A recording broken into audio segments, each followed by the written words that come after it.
A new show we're going to debut in season 2 called OFFBeat UnCut, where we gather with a group of our friends. Where we will discuss random topics movies, that are quite offbeat. And this will be unedited, uncut, kind of raw. It might be edited slightly. But... I said kind of raw. You said unedited. Meaning that it would be profanity and stuff. Yeah. Oh, yeah. That's the uncut part, right? Yeah, but uncut means I'm not going to censor my ideas all the way. You might get Conspiracy Anthony more often. You know, never know. Okay, so yes, you guys will have to be on the lookout for our new show, OFFBeat UnCut. Did y'all like it? Yeah, I like Coming to America. They had a lot of different people in it that, I felt like was funny. Okay, did y'all like it? The 54 minutes that I watched. Why did y'all stop watching it about 54 minutes? I was done. I didn't like it for real. It was just... I like the original people, but it was a lot of people. Yeah. Okay. I was expecting a comedy, and I didn't get a comedy, so, I was really anticipating wanting to laugh, and then, I just didn't get it. You never laughed? You didn't crack? I had some giggles in there, but then when old boy started rapping with Tiana Taylor, I was like, this is corny, bro. And I was kind of... That was like kind of almost at the boiling point. You felt like, was it too musical-ish to you at that point, or what? Like, you don't like the musical? I will say also, I did just get off work, so I was just kind of already kind of tired, and I was like, this is going to pick me up, and then I was like, what the hell? So it was some good acting. It was, I think Wesley did his thing, So did you find him funny? Wesley? Yeah. It was cool. He made a character out of it. The storyline behind him, it really just didn't make sense. Like, I'm gonna just invade you now because your daddy's here. If you got the army, you would have went in shooting stuff up a long time ago. You wouldn't have waited till the king died. That was kind of. She been working like a dog this whole time. Right, really? right. Like, yeah, that part too. I'm like, that's how you really, yeah. Yeah, that part was kind of like. Okay. Yeah. That's interesting. Everybody's take is so interesting. Like, there were some people here earlier who are a different generation, older than all of us in this room, and they loved it. They thought it was great. They felt like they did a great job introducing topics that are relevant to what's going on in the world today. I thought that was a good, interesting viewpoint to kind of take from it. I did like the fact that they put so much on women taking over. They were talking about how they don't get to own businesses there or rule or do anything. So they made that a point. And look, we have a woman in office right now. So I don't know. There was some other things that they talked about too. So maybe if you gave it another chance, you could see really through some other stuff. I haven't said it was a bad movie just because I haven't seen the whole thing. It just didn't make you laugh in the first half of the movie. Yeah, I was like, how much longer do they have to wrap this up? And I was at the 56 moment point. I seen 48 more minutes. So I was like, nah, I'm gonna tap. Like I said, I got off at 12 a.m. So I was already like, yeah, it isn't gonna drastically change in 48 minutes. So. Did you laugh? I did a little bit. You did. Okay. Okay. What about you? Did y'all laugh? Yeah, I laughed a little bit. I only watched half of it. Okay. So, so about the same time. Yeah, I didn't feel nothing about the stereotypical roles with Leslie Jones and all that. No, we did. That's funny that you brought that up because we did. Yeah, he's just trying not to divulge too much because we might be saying something about this later on. You can talk about it. But no, I did. The fact that they cast typed her to a typical black loud lady, just because the way she looks, she's a dark-skinned, bigger lady with long arms. And she looks like she's supposed to be that, so they cast her in that mindset. And I'm like, you could have cast her in a different mindset, being his mother. Like, why is that the type of person you met at the bar who tried to take advantage of you or something like that? Why does she have to be a hoe? Right. And that was pretty much pushed hard throughout of it. So it's on one hand, y'all promoting female. Let's get empowered and everything and own things. But then on the other end, y'all kept talking about how she was a hoe and ill-mannered and just I don't know, they just really pushed it super hard. Why is that? That's kind of it felt off, right? A little bit. Really had the same little Tyler Perry, little trolls, dark skin, light skin. But I'm gonna go back to what I was telling everybody. I think that they were just trying to appeal to multiple generations, and that's why they try to squeeze so much in there. When you have people younger than us, our generation, people older than us, you trying to mix all of that in. When it's a movie for 30 years, something like that. What a 13-year-old was thinking when Salt and Pepper got on there, Right. Yeah. And I think that was part of the reason why they did a lot of those flashbacks and tried to connect some of the old things to people who might not have ever seen the movie. There's probably a lot of people who saw that and they never seen the first one. Yeah. So. Somebody in my timeline did admit they never saw Coming to America 1. I was just like... Okay, so did you like the movie? Let's talk about that. From what I saw, it was alright. I give it like a C. It's not as good as the first one. Popcorn bags. Popcorn bags. I think it is. Out of 5 popcorn bags, I'll probably give it 2.5. If that. Okay. Because it just didn't meet the standard of the first one. Or exceed it. And then the storyline, there's a lot of major plot holes. Like, all of a sudden, you have a son you got taken advantage of in a scene that did not happen in the original movie or continuity. Then you go to New York, you didn't do a DNA test, none of this stuff, and then you take him back. Thank you. Why you gonna bring it up? Okay, that was gonna be my shining moment. You always do that. Okay. It's alright.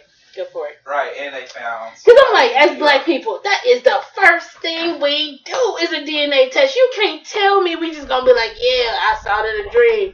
That's your son. He drew a picture of it on this LCD screen that he just so happened to like have to draw pictures on.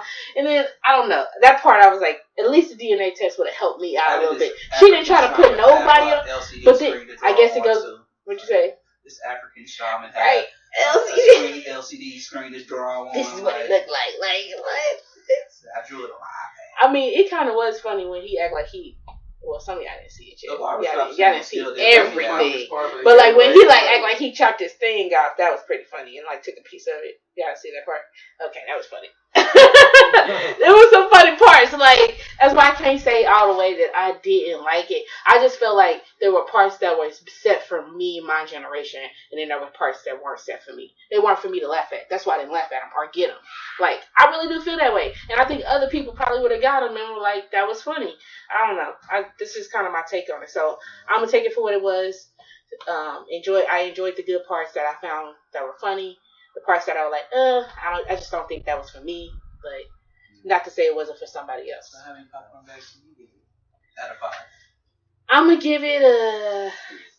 No, 3.5. That's almost 4. Almost, but not. 3.5. So, yeah. Popcorn bags. Mainly because of the cast, 1, 2. You got to give Eddie Murphy some type of an applaud on the fact that he brings out people. He helps people, push people forward. He did that in Coming to America 1. Like, that's what he's done. Like, that's a good, too. Let's give him some props on that.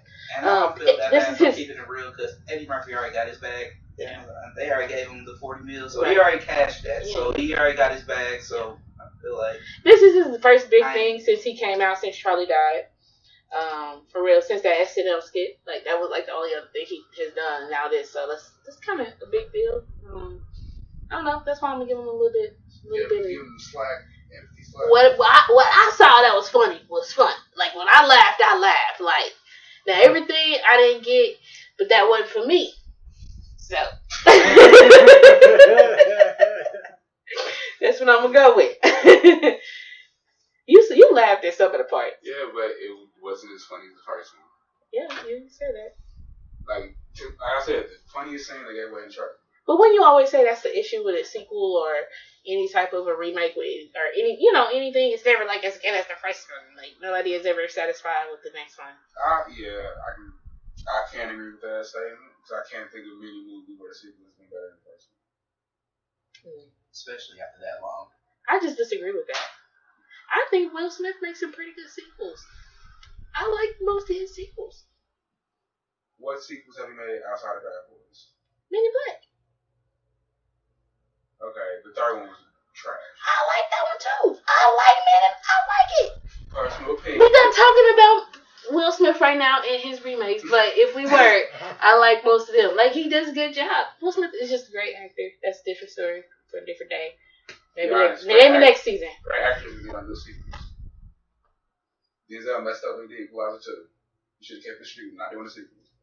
I thought we liked Equalizer 2. It wasn't as good as the first one. It ain't gotta be. It don't have to be. It just that's the whole issue. You always comparing it to the first one. Sequel.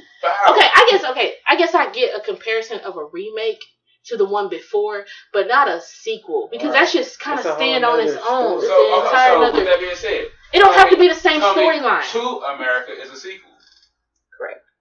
Do you think it's still bad? But good movies can make it wasn't a remake. You trying to compare it to the first one? The trilogy is usually where it falls off. But it's kind of both. Not.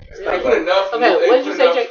I said good movies usually make good sequels, but it's like trilogies usually where it fall off. You got Hangover, Blade. I mean, you have to write them on, but you can make a good sequel. But trilogies is usually where you really, really push it. What about The Matrix? How does everybody feel about The Matrix? Good sequel. I don't know about the trilogy. Yeah, that third one was kind of iffy. I didn't like the end of the third one. I've never seen it. Why you scared of You can still hear him though, and he can speak into it.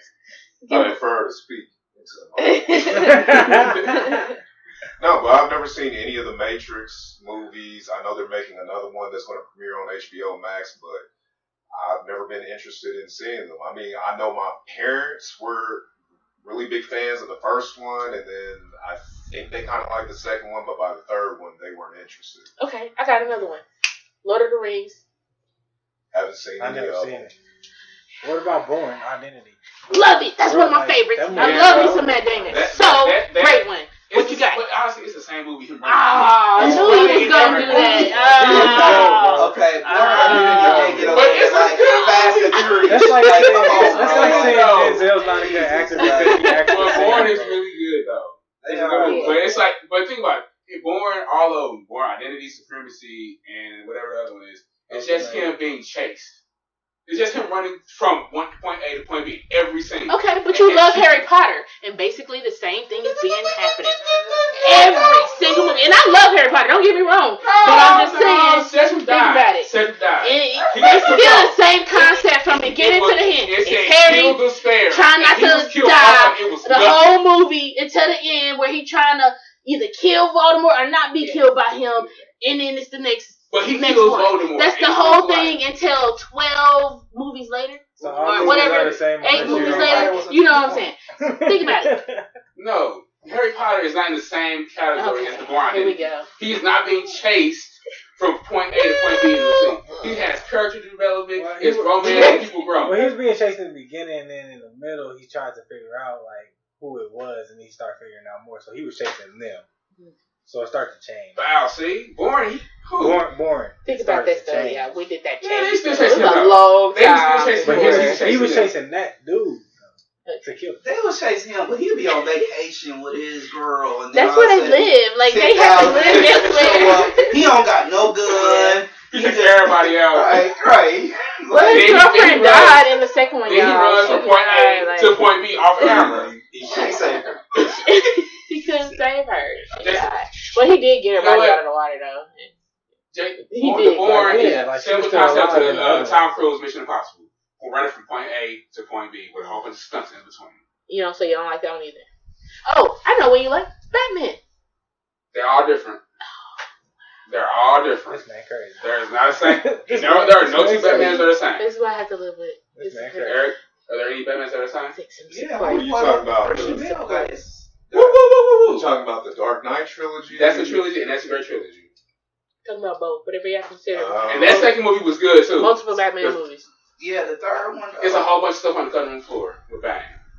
I like that. Bang, Is true. But the other one with when he went back in time, I could have. Who went back in time? I don't know. It was one of them. I was just really back in time. What are we talking about? Star Trek or something? Wait, what about those?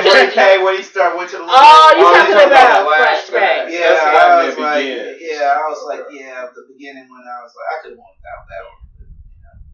Yeah, but that's at a Raja Ghul and everything else. Yeah, I was just. Nah. See, I always try to find this exception. Now I said the third people start getting quiet. Yeah, nah. Bring it back. It's still live up in here. No. I don't want to hear things. Your love for X-Men, the original X-Men films, those are trash. Well, they were pretty good back then. I can't really watch them now, but back then they was good. Y'all know how y'all like watch stuff, so y'all was, but now you watch, you like, what is for this? that time that you know what I'm saying, the graphics are good. Yeah. You get like, They're not even acting storyline super based. They're not even factual to comic books or anything. I don't think back then you got to realize that people weren't into comic book movies, and so there wasn't that big groundswell, and they're just like trying to reach out to a larger audience as opposed to people who actually pay attention to the comic book storylines. You gotta remember that was 2000. That's true. I mean, the first X-Men came out in 2000, and I think the second one came out in like 03 or something, and by 06, I think Last Stand came out, but Last Stand was a ground. And see, I like those because I wasn't into comic books like that. Y'all always be talking about the storylines and stuff and how it don't align, and I'm like, I don't know none of that. I just see what I see, and it's good, it's fun, it's exciting. They doing moves, and look at Halle Berry in there. She getting her storm on. Like, what y'all want? Like, okay, but you just said that you like the Dark Knight trilogy, correct? Yes. Okay, they take some certain artistic liberties with the storylines in there as well. I mean, it's not Ra's al Ghul, and it's Ra's al Ghul, correct? Right. Okay, and then Miranda Tate is more of a bigger character. Okay, it's not the League of Shadows, it's the League of Assassins, correct? Okay, there's a lot of different things that are different in that trilogy. Now, what do you have to say? It's better than the X-Men. Oh, no. I agree with that. I even go further. It's better than that Spider-Man trilogy by Sam Raimi too. Tobey Maguire? Yes. He's a bad Spider-Man. No, he's a bad Spider-Man. I love Tobey. No. Fat Tobey in part 3 too. I enjoyed Tobey. I actually like Tobey Maguire Spider-Man. He's actually my favorite Spider-Man. I'll be honest, the one with Tom Holland are the best Spider-Mans thus far. I'm not saying those aren't the better movies, but like if you were to put on Far From Home, they ruined Venom. Point blank period. They did. I'm not going to agree with that. But if you were to put on... The best person in all the movies was Jonah Jameson. J. Jonah Jameson? Yes, he's the best person in all the movies. It was not really Spider-Man. He outshined Spider-Man. How do you outshine the person the movie's about? I disagree with you. Mic drop. I like Spider-Man 1 and 2. I disagree with you. 3 was bad, but my sister likes 3. I mean, what did you like about the original trilogy? I just really enjoyed it. It was a good storyline. I enjoyed Kirsten Dunst in her little role with Tobey, and I mean, I think that this it appeals. I think going back kind of to what I said earlier, it appeals to a different generation. Maybe you guys like maybe not even generation, but just a different population of people. Like going back to like you said, maybe it had to appeal to more than just the comic book. Like everybody don't read comic books, so I don't care about that. I enjoyed the romance and the other parts, and him learning how to like do his thing. I'm going to start calling Anthony the interrupting cow. You know, like you hear what he does to me all the time. Yeah. You are the interrupted cow. Let's give him a bell. I got a bell. You will not shut up. Like when somebody's trying to get their point across, you feel like you get a cow bell so we You can say something. It's a gag. Stupid gag gift from Christmas. Stupid. Yeah. Okay, so I ended up with it. You know how you play the gift going around in a circle for the numbers, and then you end up with a gift if people don't want it anyway. I ended up with it. That wasn't what I picked originally. Ashley, so you like Kirsten Dunst's character, but a lot of people couldn't stand her just for the simple fact Sam Raimi did not give her anything to do but scream and just be a damsel in distress. What did she do in the comic book? Mary Jane Parker? Probably screamed and was an damsel in distress. She was not screaming in distress. What was she doing? She was being a normal person in life. Okay, and she never was a normal person in life in any of those movies? We didn't see her being an actress and her at her shows and her working as a waitress. Like, y'all over here over exaggerating. This is exactly why a woman is in this part, because y'all just downplay our role and what she did have an opportunity to do. He missed her dance and they broke up. Oh my goodness. See? That was the sum of their relationship. He missed the dance or recital or whatever, and she got mad at him, and then he went to the dark side. And then she's hooked up with old boy from part 1. She didn't go to the dark side. She did. She broke up with Peter. That wasn't her going to the dark side. That was her making a conscious decision about her career. And as a woman, she, again, downplay her decisions as a woman. A man could do this. A man moves on, goes about his life into his next stages in his career, finds a woman, decides he wants to marry. Oh, it's not him going to the dark side. It's just him moving on, becoming whoever he gonna be. Because with great power comes great responsibility. When you go to the ex-best friend, that's going to the dark side. No. She went back to Green Goblin's son. Man. Yes, she went back to him. I understand that. Okay, but you acting like that hasn't been. The fact that you said back is not okay. That means she was there before.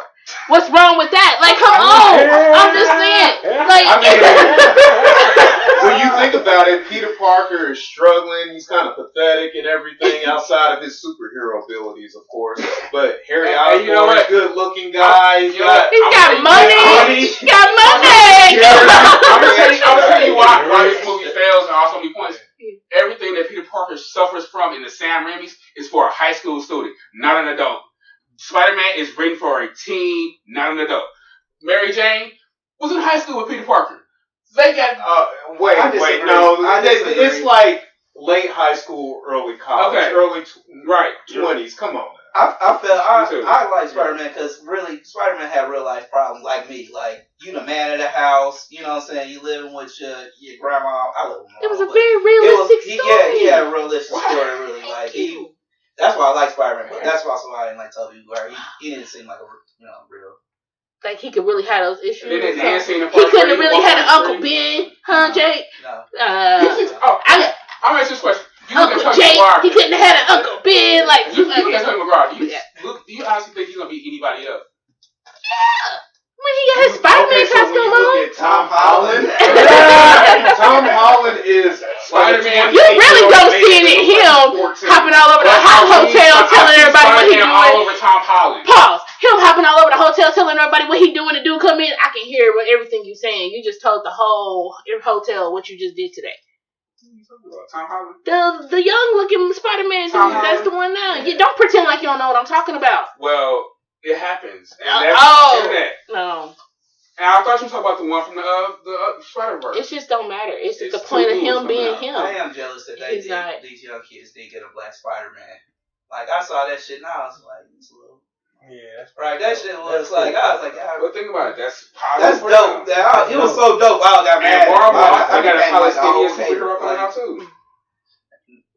Who's that? Miss Marvel. She has a show coming out on Disney Plus. And they were surprised that it actually went from the comic to the live action version of it. Then they also are casting She-Hulk. So Marvel was doing a thing with minorities in theater. But back to Sam Raimi and his horrible interpretation of Spider-Man, it was not believable. All I gotta say is that they're about to make a new Spider-Man movie, and that's gonna be trash. No, but people are excited that Tobey Maguire may be potentially coming back to reprise his role as Peter Parker in an alternate universe Spider-Man, as well as Andrew Garfield. I will say the thing about Andrew Garfield, he did look like a 40-year-old man playing a high school kid. Okay? And I think with Tobey Maguire and Tom Holland, interrupting Cal, where's the bell? Yeah, bell. Ding, ding, ding, okay. ding. With Tobey Maguire and not Andrew Garfield, but Tom Holland they do look young. Okay. Back to what everybody's watching, because we really didn't give everybody a chance. What are y'all watching? What am I watching? Snowfall. Yes. What y'all think of the first episode? Y'all watch that? Mm-hmm. I only watched the first episode of the first season. Hey, well, you got that. That's you in a good place though. Yeah, you still in a good place. So you got a lot of anticipation. But that's the dopest part because you be feeling bad when you like binge it. You be like, this is that binge remorse. It's like a binge remorse that you have after you binge it. I've never seen Power. We not power people, so this is a great chance for you people that like power to talk about power. You a power person? No, I'm not. I actually fell off after season 3. I didn't care for it. Perfect. Yeah. What did y'all like about Power? It was good acting. You got a good actress. Yeah, it was a good story too. Yeah, so I watched The Wire. Did any of y'all watch The Wire? Yes. Is it comparison to The Wire? Nah, it wasn't. It's not as grimy as The Wire. The Wire is grimy. This is about a drug dealer that's already advanced that level, and he's trying to get out the life. You know what I'm saying?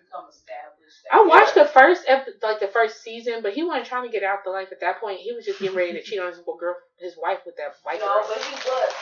Was she Hispanic? She was like. She wasn't supportive of the fact. Right. He was trying to get out the life. Y'all really is. That's Open up. Come on. Lay it on me. That's the part that really kind of brought him. So she wasn't supportive. Was like, as a wife, he wanted to get out of that life and really start a legit business that he could really support the kids and the family. She didn't want that, and the side chick did. So okay.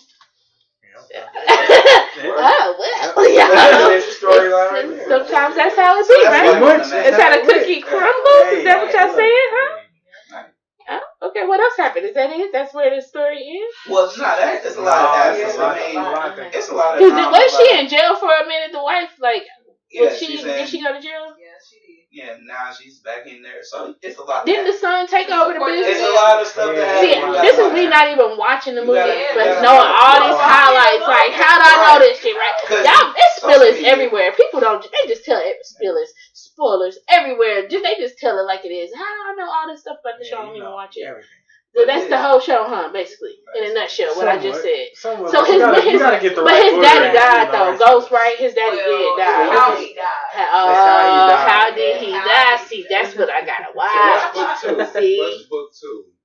That's the son just kind of doing it. It's really kind of interesting because when a lot of like drug shows is based in the 90s, because that's when drug dealers really kind of had it easy. There was no cameras, and they couldn't set up and all that kind of stuff like that. So like this is now like how young cats got it in college. Like, now think about it, how like your drug dealer got it in college. Like this is who's drug dealer? It's not a drug dealer in college. So, so that's kind of what's funny about it. Is like you thinking about it, like I can see that happening on campus. Like because it was somebody on campus like that. Okay, yeah. It's realistic. Yeah. Real. I mean, your hesitation in your voice makes it seem like it's some. Okay, so like the next season, you got like people like Mary J. Blige, which is like her acting is like. I liked it, bro. Yeah, I was shy. People like it because she's playing a hood chick from the Bronx, so I mean that kind of fits. She's playing her. She's playing her.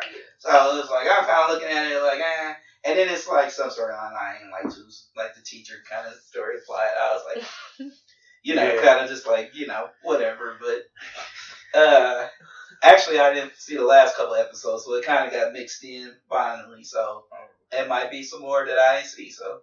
Man, you gotta watch the last episode, man, because that's when it went down. Right. You gotta see I knew it was gonna have to tie in somehow. It ties all the way in.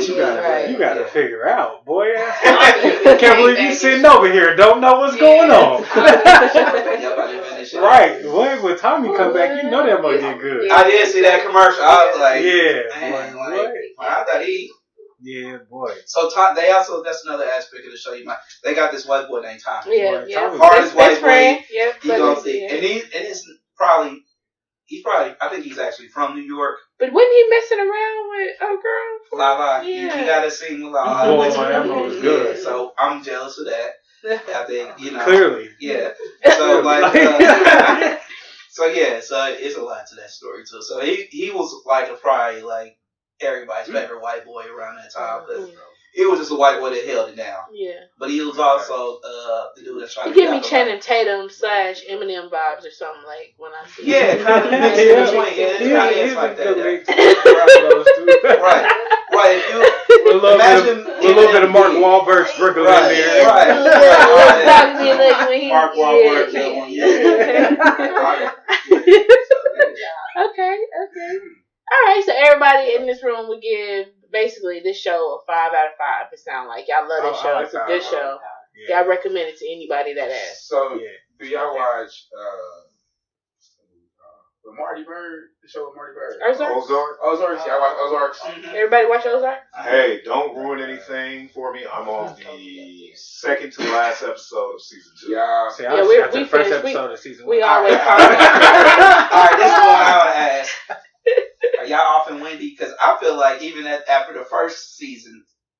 she would not be with me. She would have been, She would have been gone like after his the wife. Yeah. Y'all crazy. She's the brains. He needs her. Yeah, but that after lady that first is smart. episode, she would have been gone. She's smart, and by the way, her kids are smart. No, he couldn't run that ship without her. The best part. You can't run that ship without your wife. I don't care. No, the ship don't run after without her. I kind of liked her. She went to she did all the political stuff. How could he have done that? But I still wouldn't trust her. No way. What she does You need her. Like, you need her. You cannot trust her, but you need her. Yeah, because we about to all die. Like, you need her like a mother. She know how to make them deals, though. She know how to make them deals. I like her. She was a closer. Like, she always goes behind each other. They go behind each other's back. All the time. Exactly. That's how it all got started. It's equal, though. They was both going behind each other back when it got started. Like, it's like have you ever seen a couple that just cheats on each other and it's like, I guess that's how it works because it's like, he got me. Yeah. That's kind of how they are. Like, I guess it's my turn right now. My back. So that's how it be, Jay?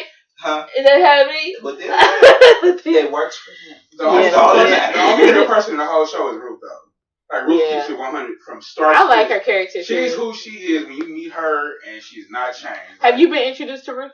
Till she calls you a nigger. Yeah, definitely. Till she gets mad and calls you a nigger. Well, I nurse that. There's so many black people in Ozark either, though. Are there any? Are there any black people in Ozark? Any? Hey. They kind of had a Confederate flag. Hey, remember, they didn't believe in COVID last summer. Yeah. It was kicking it. Yeah. They did not care. Like that. So, the Ozark's nuts. Yeah, I think it is accurate. But the show is really good. I enjoy the show. I think it's pretty accurate. That probably is some real life shit that's going down there right now. Why not? They're probably having them little towns all across America. Somebody got Poppy Farm, funneling money. People funneling money. Cause what else they gonna do? That's what they do. That got me. I was like, y'all can grow opium and heroin in Missouri? Yeah, it's probably need some wet, marshy land. Just kind of like, I was like, wow. It just like, I read that in like my history books, though. I ain't looked it up. You ain't verified. Right. I don't know, because honestly, I wouldn't know what to look for in an opioid plant. Like, how do I know if I came upon one? So just walking one day and I'm like, that looks different. I don't know. Like, who was the first person for real? Figure out weed was the shit. Like, who was like, but people had to like die to get to this stuff. Like trying stuff that wasn't weed, like or wasn't opioids. They was dying. Like a currency, like months swallowing up their body. They just shoot seeds up. Like they found a tribe where they found weed seeds in their stomach and stuff. Like they would just walk around shooting it up. They didn't think of it as sterilized and bad as it is now. Like that stuff came in the '60s after Nixon did his test. Growing out the trash and stuff, I would just do something. Think about it. They can't make no money. They couldn't make money off of it. They make money off of it now, so they start decriminalizing and legalizing it. They see the profit on it. Marijuana. That's always an interesting topic. It's an interesting topic when you start to talk about it. Yeah, it is. Are you going to talk about it? What, marijuana? Marijuana. Everybody agrees on that. I don't even think people that don't even smoke it agree on it. Like, it just kind of just like prohibition. It's just like they ain't found the right way to tax it. And do you remember as a kid how it was taught to us as a gateway drug, and your dare officer would come in and talk to you about the evils of marijuana? They won't have the attitude. Or I will respect myself. I will educate me. And people went to school up in here too. Look at that. So something stuck. I guess it stuck with y'all. One part of it. I respect myself. The thing about the drug program is like they came in, like for me, St. Louis, it came in 1 year, like 4th grade. It was like, y'all just come in 1 year and tell people not to do drugs. I had there in 5th grade. Oh, they came in 4th for us. I went to Johnson County, so we had it from like 2nd to 6th. You had it from multiple grades? Yeah. I only had it from 1st grade. Ours was 3rd to 5th. Really? Yeah. I only had it 1 year. It might have been 3rd to 5th, but I I ran into my dare officer like 2 months ago at Walmart. What? And he was doing security. I said, he's like, and then I was like, he's like, you doing good in life? And I was like, yeah, I'm an economist and stuff like that. He's like, good. Just say no to drugs. And he dapped me up. I was like, okay. You know, you was a dare commercial. Right, the camera was like, He was always a nice man, but you know, just the messaging and everything. When I think about it, it's just not factual. Like it was a whole. I'm not going to say conspiracy, but it was a propaganda machine. Yeah, definitely. Yeah, but you know, and then now when you have marijuana and it's being, you know, legalized, we need to talk about the disparities, how whites are able to get into the marijuana cannabis business and blacks are being shut out with their applications. The price point is really high to get in. Everything that you have to have in order just to get on the list, and then they only need 150. So. You still don't have a lot of chances of necessarily getting chose. Right. To teach. That's what I'm saying.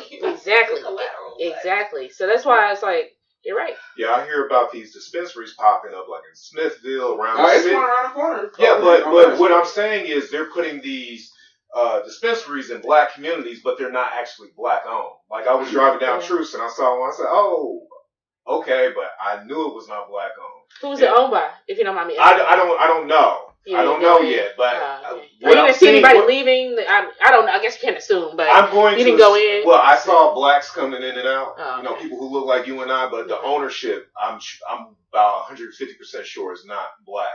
And then because you have to look at all that gentrification that's going on down Truce. When I walked out of Truce yesterday, I saw a woman taking her set of twins in a stroller. You and I have found that when I was growing up. And then I think that's just... was this... I mean, I don't mean to point the racist... I mean, I'm not saying racist or cultural finger or anything, but was she white or black? No, she was white. That was the point. Okay, just wanted to clarify for everybody. You know, she was a white woman. I meant there was a woman, a white woman that was pushing her twins, walking her dog down the street. And I'm just like, what is going on here? This is... And I go to UMK. I went to UMKC. I graduated from UMKC, so I started in 2005. And I'm just like looking at how it's just changed. They are comfortable. Yes, and you know the gentrification is working when they start to DoorDash and deliver and stuff like that. Like that would be impossible. And that's one of the truths when when the Martin Luther King Purcell when the story from CNN said Kansas City denies street being called Martin Luther King Boulevard. It was Purcell Boulevard being changed to Martin Luther King Boulevard. The reason that they, first of all, citizens said no was because the people of Purcell Boulevard are old folks that's been living there forever. You didn't ask them. And so they're, of course, going to say no. Right. You know, if you're talking about people that's, you know, been living there 40 plus years, they're in their they're seniors. They're, of course, going to push back on any change, which you didn't consult them on. They probably would have said yeah if you would have asked them. Two is that everybody knows that gentrification line was being pushed from Truce. That's why you see white women on Truce pushing their strollers now to Purcell, which means they're going to be pushing, you know, lower income farther back, you know, from Truce to Purcell, which is only probably about 10, 20 blocks, but still, the line is still being pushed farther east, you know. So you'll also see, like in Lee Summit, there's a lot of Section 8 housing popping up. You know, that's why Lee Summit North's basketball team is so good right now. You know. Oh, so what exactly do you mean by that, Jake? Elaborate. We're good at basketball. We improve this people's taste for your Are the players just that good, or? Yeah, you taking my from the urban schools, districts and stuff, where they don't get on shine. I think that was just one of the real reasons we pushed back on it, because we knew it was one of the signs that, you know, Truce for always been the gentrification line. Like, even back, my mother used to talk about, she was born in 1950, she used to say, like, black people couldn't pass Truce. You know, if you was black and you walk past Truce, they would tell you, what are you doing? Like, you know, head back east. You know what I'm saying?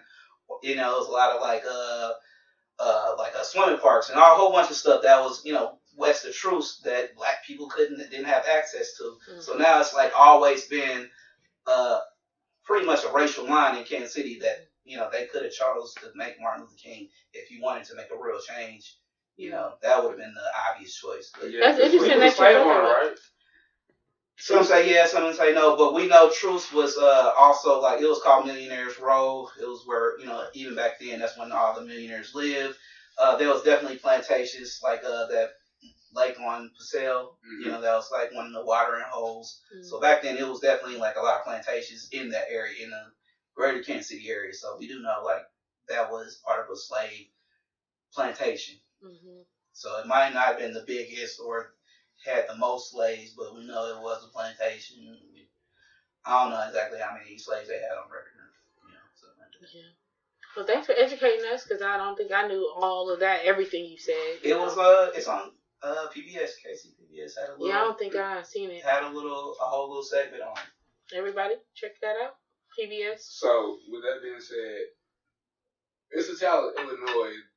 They're giving out reparations for people who live there during. They outline a space for black people. Okay, start from the top. So how do we know about this? Okay, so there's a show right now on ABC, Soul of a Nation. I think we actually talked about this on our last episode, the show that was coming out. If we didn't, well, this is the first time I'm talking about it. Soul of a Nation, though, on ABC. Check it out. First episode just aired this past week. But basically, it's a show by black people for black people. Sterling K. Brown hosts the show, and it's narrated by Common. Right. All right, and it features some other great people on there. So yeah, check it out. Go ahead. But they covered a town in Illinois that has decided to give reparations out to the people of the town. They said this is the only way we see us breaking the mold of systemic racism and blacklining and keep people in the box, because they have actual historical proof. Redlining. They have proof that they told black people that you can live anywhere. And I'll build any house for you, but you have to build it inside this city, inside this. They actually have historical proof and data, and people who are still living who were treated a certain way within this county and told he could not build his home a certain side of the line. Everything. So now the black mayor runs this town, and they look back at all of this, and she said that literally the only way to fix the wrong that was done is to give people reparations. And this is stemming back generations. So like your son will get it, the grandson will get it, you will get it. So like this guy, he's 93, he's gonna get it, his son will get it, and his son's son will get $25,000 as reparations. They try to figure out other ways to do it, but she said no other way would basically undo the systematic oppression that exists besides giving the reparation out. That's what she said. So she's hoping that maybe it takes on around the country. Maybe we'll be seeing reparations. What y'all think? Y'all want some reparations? That's big because... Do you want some reparations? Is that a question? You know, well, that's big for us because Kansas City, like J.C. Nichols, they was kind of wrote the book on like how to be, racial discrimination when it comes to housing. So... yeah. It was a story on like J.C. Nichols first did it, and then the people at Lenexa, they was like they took it one step further. Yeah. So it wasn't just blacks; it was Jews. Anybody from the Middle East. So it was just all. I will tell you, she's hoping to set a precedent with this. Yeah, of course, obviously. So well, we'll see what happens. But I do think that there are many towns, many places, the country. Would places in this country that would need to see this take place. But then again, okay, when she said $25,000 in reparations, however, I actually wouldn't mind my 40 acres. Or some acres. I don't mind the land. Could we get a choice? Could we get a choice? Because I wouldn't mind the land, knowing what I know now. Where are they going? I don't care. They can figure it out. They find land every day. They find every day. Move they people up off this. Look, I don't care. We got land. It's land up on here. We was here. They was gonna give it to us, but then they realized how much more money they would make by not giving us nothing. So it'd be more beneficial for us as people to receive cash or land. Receive both. No, if it was receive both. Right. It's not $25,000. I have to see how they came up to that figure because there are a lot of black economists and stuff like that. I'm going to tell you that the labor that your great grandparents did was just not worth $25,000. Bro, thank you. So you take into account the labor that they put forth, an estimate of the labor put forth, and then you count in inflation and you put it in today's dollars. And then you get the land as well. So there's a lot of land in Wyoming, Utah, Kansas. A land out here. A lot of different states. There's land in New York. There's land everywhere that can be allocated to African Americans. Well, native-born blacks. I put it like that. Native-born blacks. Because you have to take that, you have to be specific about that. They have to come from a lineage of people that were enslaved and then given that land.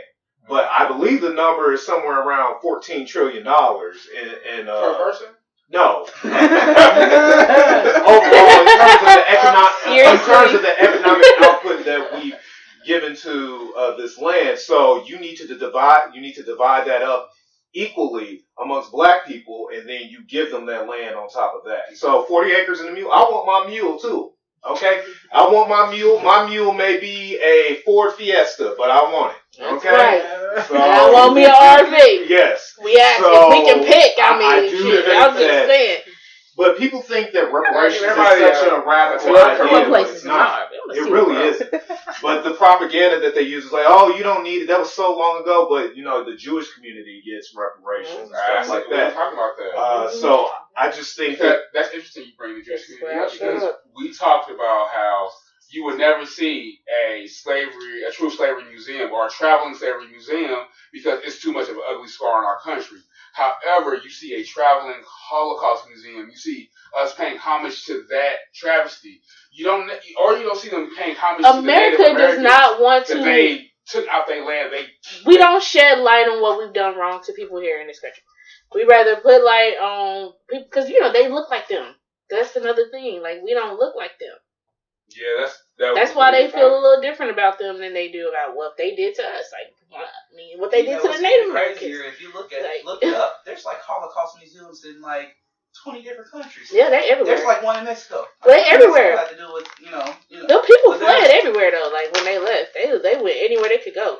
Yeah, but it's crazy, like how they, like you said, like it's like we won't be nowhere. There's like a Holocaust museum everywhere. Yeah, and we were slaves down there too. And to go further with in Mexico, and all everywhere. When they talk about the Confederate flag and stuff, it's like, yeah, I feel it's okay to keep that up, but a flag with a swastika on it is damn across the world. Like you cannot put a swastika flag outside your house anywhere in this world without you being Marxism. Right. Where are you going? But the Confederate flag is fine. Like they want you to be fine with the Confederate flag being out all across America. Like, oh, it's the past. It's no. Okay, I see. I would say that, but I feel like after the.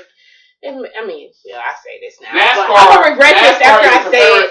After the Capitol riots, you know how everybody tried to feel like, oh, we feel so differently about all of this, and it's just like white people keep getting away with this crazy stuff. Like they gotta stop. Everybody seemingly was on our side, but like I don't really feel that's gonna be the case in next week. I don't know. It's just it goes away after time. They never stick to the same. It's similar like after George it's just what the hype died, is. How you saw the upswell for support of Black Lives Matter and everything, and then you see the Senate hearings and stuff last week, and they relating it to the January 6th DC riots of us peacefully marching. It's like, well, all in the summer and the spring we were rioting and stuff. No. We were marching for justice for somebody who was killed. Completely different. On video. Okay. And you say all of that, I'll take it back to the original topic. Watch the show on ABC, Soul of a Nation. They actually touch on that, do a good job of just highlighting just the different things that go on with this country and setting the tempo for the different cultures. But, and just kind of shedding light on what things are really treated, how we're really treated unfair within our own society here as Black people. And I guess hopefully white people watch it, give them a chance. People of all colors, actually, because I actually told one of my coworkers who is actually Indian to check it out. I think it would be good for her to watch it too, because she's really interested in wanting to know more and do better as far as her understanding of just equality and stuff. So I think right now a lot of people are open to learning more. I will say that. And so we should take advantage of this. I agree with that. Is it everybody's duty? Is it every Black person's duty to teach every person of other colors, about our race and what we do and what we like? No, it's not our duty. I don't feel like it's our duty. No. That's putting a burden upon us, and that's not cool. So take a look at the show. Maybe that'll help you out. I don't know. Yeah, and I don't know. I don't have a list of words you can Google or search, but just be mindful. Respect people. If you don't know nothing else, just respect people. All right. Anybody have anything to add on that note? So moving on. I had a question. Have y'all also about T.I. and Tiny? That case? Yeah, everything going on with it. Okay, I'm gonna preview this. I'm a little biased because I really do love T.I. and Tiny, and so I have a lot of issues already with everything coming out and what's being said. So go ahead. All right, so for everybody who don't know, or not privy to it, T.I. and Tiny are being sued by, I forget her name. The story started with T.I. allegedly pulling a gun on this lady, saying he would kill her for threatening her about his assistant. From that, 11 to 30 plus people have come out saying they have forcibly made them have sex, drugged them, kidnapped them, imprisoned them, etc. against them. The fallout from this, T.I. has lost his deal with VH1. They canceled the show, and they pulled his role from Marvel's Ant-Man, the Quantum, what's the new one's coming out? I don't know the name of it. I just know it's Ant-Man 3. They pulled it from Ant-Man 3. And my issues with this whole thing is I find it highly conspiracy-like after the Georgia election and everything, and it falls out. Then all of a sudden, this comes out. I'll preview this. My mindset was, if he did all this stuff, and it said he did it for the last decade, when the Me Too groundswell happened, when it was the forefront of everything talking about, why didn't y'all come out then? Why didn't you say something then?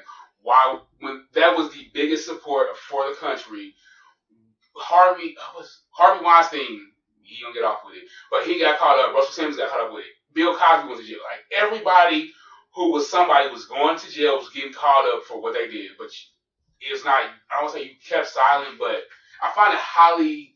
Okay, let somebody else talk. Open the floor. Who else? What do y'all feel before we really get into it? I agree. I didn't even think about the Me Too part. I already kind of had some holes in the plan and the stories, but yeah. Some holes? I'm sorry. It was definitely some holes in that story. Considering that they said allegedly that it was always said to them, if you do not want to be a part of this, you can leave now. You wanted that money. You wanted that clout. You wanted to be able to obtain these things. And once it didn't happen the way you were expecting it to, now you want to come out and have a story. Now you want to come out and claim this and that. And everybody's looking at you like this because that's a taboo subject. But no, let's look at the facts. Mm-hmm. That's out of character for him. Mm-hmm. He had all this going. Look at what he lost behind some words that somebody said. Mm-hmm. And they know how strong their words are. Yeah. We've seen it. Like T.I. already cheats. Like, it's not even like it's not like he don't cheat. We all know that from the show. If he was gonna cheat, he's gonna cheat. So he wouldn't need to do this. Be quiet. And instead, he doing it with her. And he said, he said, whatever happened in my bedroom, they were consensual adults. And I'm like, he's T.I. He's a rapper. Have y'all heard about the story at all? You haven't listened to the story? It's like, when you get with a rapper or you get somebody with this line, like, you have done certain things to get that close to him. Eric, have you heard about the story? Sorry. Yes, I have. What do you think? I don't believe, really, the allegations. I don't really give too much credence about the timeline or anything. To me, it's kind of like, you wouldn't really need to do all this stuff, threats, and et cetera, et cetera. And I just don't, the validity of some of their claims just does not add up. Now, I was behind, of course, the Bill Cosby accusers, the R. Kelly accusers, and stuff like that. No. Mm-hmm. I'm not even a fan of T.I. and Tiny, and then for them to be losing their endorsements and stuff like that in their shows, I'm like, okay, have they been proven guilty? Thank you. That was my issue. And that part right there was telling me that maybe it's a part of a bigger agenda, which I've seen certain people hint to several times. The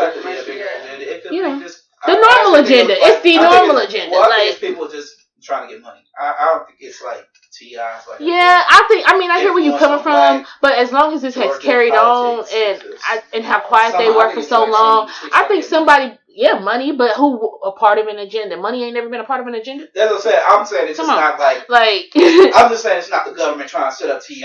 I'm saying it's just. I don't know. I don't know about that. I don't know about that. I don't see why that couldn't be truth. I don't see why. Exactly, especially after Stacey Abrams and everything that happened down there. I don't know. It's been T.I., it's been Stacey Abrams, it's been 2 Chainz. They've been coming for him for the longest. Down there. And on top of that, T.I., every stance he takes wholeheartedly. The stand against Gucci, the stand against all these big corporations. He makes people lose money. He blacked out Twitter on July. He blacked out all social media for African Americans. Say, don't spend your money. Don't do social media. He did that, and it actually successfully worked. So he's more of a threat to the overall hierarchy of how things are running. I'm not trying to be conspiracy theory and take this hat off real quick. But it's just ironic that after the election shakes out on January 1st, you find somebody who claims he's been doing stuff that dates 10 years. He's had a show. He's been in the limelight for how long? Very long time. He doesn't need to do. I don't feel like Eric said. I don't feel he needs to. I don't think he had a gun, point blank, on him and put it to somebody's head because he's a felon and he has a security guard right next to him.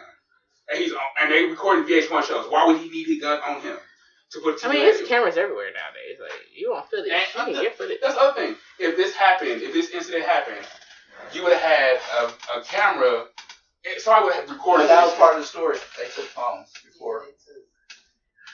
My thing is, these people are too smart, and you must have signed some contract or something to put you there. I just don't believe that these women didn't choose to put themselves there. But then again, I'm going to wait till it comes out because I never want to be seen as, somebody that doesn't listen to women or, get your side of the story. So I want to listen. So again, going back to the fact that they have not been proven guilty and all of this is happening to them already, to me, says maybe this is a part of a greater agenda. Before people start losing stuff, they at least start proving guilty majority of the times unless you're a football player that's black. Like, it just depends on who you are. Unless you're black. And that's the main part. The main part. You're black, you're guilty. Tiger Woods. When he had that whole incident with his wife, he lost every endorsement right after that happened. Oh, Tiger Woods was cheating on his wife. This is a personal incident, but y'all blew it up to him cheating on his wife across the world, and he loses everything. How does me cheating on my wife affect my personal basketball, my personal golf and play? Or me? As a company, though, you don't want to endorse people. A criminal. Like, you know what I'm saying? You don't want to put, like, if you was funding somebody that just happened to be... I mean, I get what you said, but he ain't Jussie Smollett. Smollett. It don't matter his name. I'm saying, like, I don't even know. What if you just put money behind a singer and he's a little white boy and then turns out he's racist as hell? You'll be mad. Like, I done funded somebody that gave my money to somebody that just happens to be racist. I'm upset. But it's different. It ain't like T.I. It's somebody new that's just randomly racist. It ain't like he's new and just randomly. I don't want to fund somebody that's a rapist. Endangering women. I don't know how we want to put it. She said guilty. I wouldn't want Bill Cosby as my sponsor. I still like Bill. Nobody put R. Kelly funded. Nobody put R. Kelly funded. And people saying stuff all these years for R. Kelly. But all these people is guilty.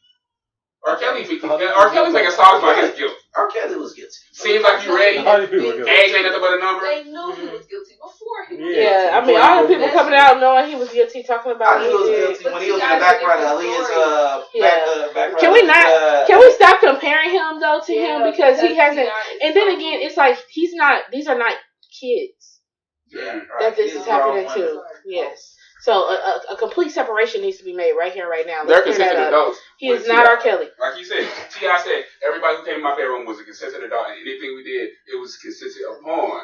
That's the word he's been using. That's why I said, who knows? That man might have contracts. Like A-Rod. He might have had a witness. Somebody was there. Like, yep, they wanted to do it. Like, I said A-Rod. Hey, would you go to a 50-year-old woman's hotel room at 2 o'clock in the morning? No. See, I didn't even gotta say what 50-year-old woman could have been here alone. He just said no. Unless I'm getting major bread. Right. You know what I'm saying? It just kind of just like any man would be like, nah. What are we doing at 2 in the morning? Right. I'm already asleep at that point.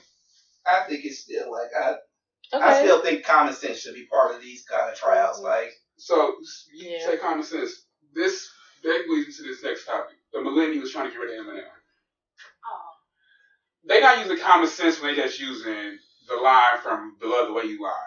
Because it's worse lines that could technically take. Okay, you tell out. everybody what you're talking about. All right, so the millennials have discovered the lyrics to "The Love the Way You Lie."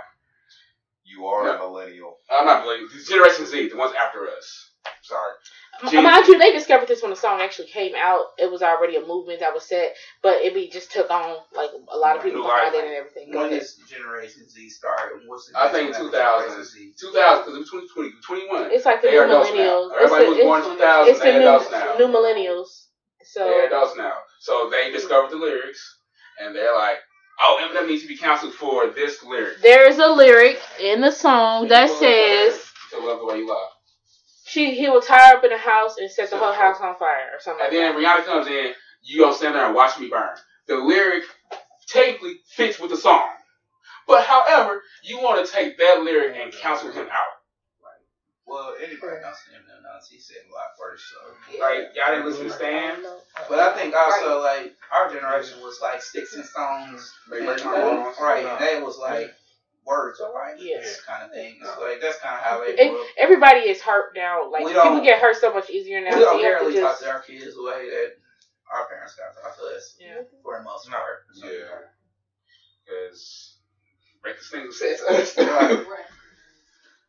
But it kind of reminds me, since we did talk about Coming to America, I will say that I feel they did try to be a little more, I guess, in the know of what could have hurt people's feelings. So they really didn't want to, like, they made sure they didn't say things that would hurt people's feelings, I feel. With it. So maybe certain jokes didn't come off as funny as they might have came. Yeah, I was offended. You know what little joke kind of offended me? What? Because it was this personal for me when they kept on saying the bastard son. Like, because I was introduced to my family late.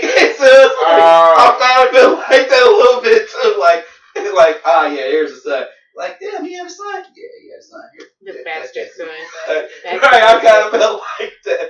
Like that. Like that. Okay. Well, you could relate. He made a connection. You could relate. I'm glad that you. But they did it wrong. I'm about to cancel Eddie Murphy. That's why you gave Right, that's why he gave a negative review. Now the truth. So I connected another dot that I found interesting about people trying to cancel. Have you ever analyzed the name The Golden Child? Oh, here we go. And you think about the main character of the movie of being of Asian descent? Yeah. That's kind of, you know. I didn't bring it up. Like, they trying to cancel Dr. Seuss now. He wasn't. Dr. Seuss really. Yeah, you ain't know Dr. Seuss? They trying to cancel Dr. Seuss. I mean, the books they stopped printing, they are very problematic. Very problematic. They had so Dr. Seuss in his earlier years worked as a cartoon artist for a political magazine, a political newspaper, and he wrote some very racial comic strips. Some of those things translated into the books of the early, like from the 1950. And one of them was like the Zoo book. And they decided to, after all these years, to stop printing the book. It's not like they went back and was like, okay, we admitted that we was wrong, and this is the main issue. They just said, we're going to stop printing the book without really acknowledging why. And there's been a movement to stop the Dr. Seuss Read Across America on the first, based on his racial undertones and his racial feelings on different groups and sexual orientations. That's why they're trying to cancel Dr. Seuss. Wow, they just had Dr. Seuss with last week. I didn't know. Like, he's very... I mean, it's not just him. It's Disney too. Disney had the same thing happen to them, so they had to put stuff, get rid of stuff. Oh yeah, they had to go back and like delete stuff out of their we watch something like we are programmed at a young age for biases towards certain groups based on things we watch, and they point out the Aristocats and Speedy Gonzalez, like how racial that is. Like a Mexican speak fast, a mouse. Hey, you saying all Mexicans are short and they're fast? That's what you're saying. And he speaks with this heavy accent. Mexicans fast? That I ain't never seen I that. ain't- They outran me. I mean, I they can't play a lot of you know soccer. what I mean? I'm pretty quick, man. I don't know. They play soccer and so baseball. that's what Looney Tunes, and they also They brought play up both the of those fact that sports. when the Risky You do find a Cats, lot in both the of those Siamese sports. cats had very slanted eyes, and they played the piano with chopsticks. And then now that I was analyzing, like, yeah, a lot of that stuff happens. A lot in my childhood, I've seen it. Like when I think about Mr. Magoo from the Pink Panther stuff, how he's an Asian man with glasses on, and squinty eyes and stuff like that. It's like this is portrayed everywhere. How we look in movies and stuff, or TV shows. How is Mr. Magoo Asian? You gotta look at the other one. I never known that either. See, that's Mr. Magoo, not Mr. Magoo. It's somebody named Mr. Magoo, not Mr. Pink Panther, but it's somebody, an Asian guy with glasses. So Wong Fu, that movie. The dude who's on the top floor. You talking about Breakfast at Tiffany's? Is that it? There you go, Breakfast at Tiffany's. Sorry, Mr. Wu from Breakfast at Tiffany's. That was played by a white man too, by the way. Even worse. Yokozuna, played by Samoan. Did y'all know that? In WWE, the Yokozuna, the wrestler, was actually The Rock's cousin, his uncle. How you go from being his cousin to his own? I forgot. It's some. I was wrong on the connection, but it's. Have y'all seen Judah and Black Messiah? Yeah. Yeah. I have. Yeah. Yeah, I haven't yet. Yeah. I just thought it was okay. I didn't really particularly care for the film. I was excited to see it. I thought it would focus more on Fred Hampton, but I guess when it's called Judas and the Black Messiah, I guess it's going to focus on the Judas rather than the Black Messiah. But this is the problem I have with some of these movies. We tend to not focus on the main character who is important in history. Like Fred Hampton is extremely important in history. People like Malcolm X are extremely important in history. And we don't tend to really pay attention to those stories. And another thing, this movie really dropped the ball, I think, in explaining the fact that Fred Hampton was only 21 years old. Okay, and I noticed a lot of times in film, we don't really talk about our heroes being young, radical college students. We always think of them as old men. When Malcolm X was assassinated, he was 39. When Martin Luther King was assassinated, he was 39. That's literally 5 years older than me. You know, oh man, I am. But you know, back to the film. I mean, the acting was okay. I mean, it was good. Daniel Kaluuya, I think that's how you pronounce his name. Kaluuya. He did a phenomenal job. Lakeith Stanfield, who I absolutely love, he did a phenomenal job. The young woman who played Fred Hampton's fiance, she did a phenomenal job. I didn't really have any issues with the acting performances. It was just a story. Can I just side note? You watched The Breakfast Club, right? Yes. So what's the beef between Charlamagne and Lakeith Stanfield? I don't really know. I did kind of look at that, and I thought it was just silly. Two grown men kind of arguing about something stupid. Didn't he release a diss track to him too? Charlamagne? No, Lakeith Stanfield. He's going through some mental issues right now after that role, so he's. Because he did some other kind of video. Instagram was kind of like the way he's trying to get on some shit. Yeah, he's really he said he's checking himself in rehab, so they kind of like. Yeah, I think it's kind of silly, whatever's going on. But, you know, Charlamagne in the past has been an agitator. I don't think he really goes on their kick now. I just know he caught a donkey today at one point. But for me in the movie, I agree. I didn't learn. From what I know about Fred Hampton and what I've seen about Fred Hampton, the movie didn't fill in much. It didn't do much. It did kind of do justice to his story, but at the same point in time, like you say, it's focused on the snitch. So it really didn't focus on him and the movement and everything with the Black Panthers. You guys do a good job pretty much covering everything. So I would just say I felt like it moved really slow.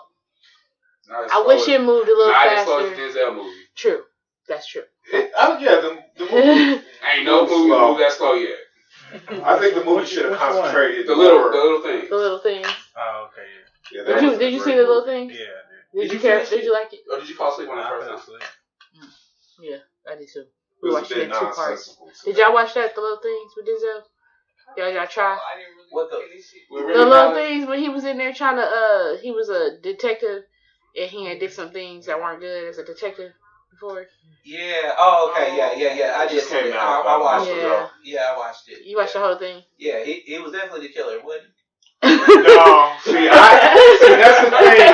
that's the thing. This is, has anybody seen I ain't Seven? having to talk to nobody else about this.